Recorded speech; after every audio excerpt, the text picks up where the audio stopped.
I went to the wrong wedding and found the love of my life. I was supposed to be at the Riverside Hotel at 2 p.m. for my college roommate's wedding. Instead, I walked into the Grand Ashford Estate at 2 p.m. because my GPS had other plans and I wasn't paying attention. The venues were both hosting weddings that Saturday, both had receptions in ballrooms with similar names, and both had guests arriving around the same time. I realized my mistake approximately 15 seconds after I sat down. The program in my hand said, "Celebrating the Union of Victoria and James." My college roommate's name was Nathan, and he was marrying someone named Allison.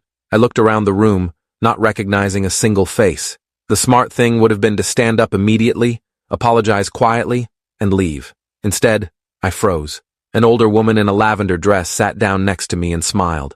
"Bride's side or groom's side?" she asked. My mouth opened. Nothing came out.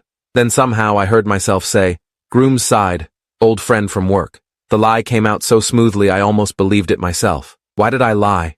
I still don't know. Maybe because standing up and admitting I was at the wrong wedding felt more embarrassing than just sitting through a ceremony for strangers. Maybe because the woman seemed so happy to have someone to talk to. Maybe because I'm an idiot. "How wonderful," she said. "James is such a dear boy. I'm Victoria's Aunt Patricia. I don't think we've met. I'm Derek. I worked with James a few years back. We lost touch, but I was so happy to get the invitation." The lies were multiplying. Patricia launched into a story about how Victoria and James had met at a charity gala, and I nodded along like I cared, all while planning my exit strategy. I'd wait until the ceremony started, then slip out during the vows when everyone was focused on the couple. Simple, clean, no one would notice. Then she walked in. The woman who would ruin my entire plan and, eventually, my entire life, in the best possible way. She was late, clearly flustered, wearing a blue dress that looked hastily chosen.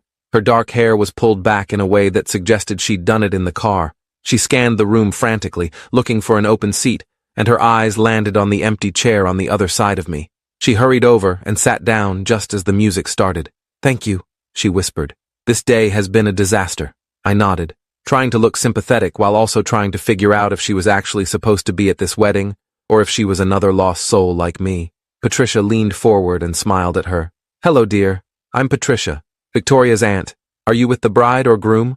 The woman's eyes went wide for just a fraction of a second. "Groom's side, old friend." The exact same lie I'd told. Patricia beamed. "How lovely. This is Derek. He also knows James from work." The woman looked at me. I looked at her. We both knew. We were both at the wrong wedding. The ceremony began, and we sat there in mutual silent panic. I could see her gripping the program so tightly it was wrinkling. Her legs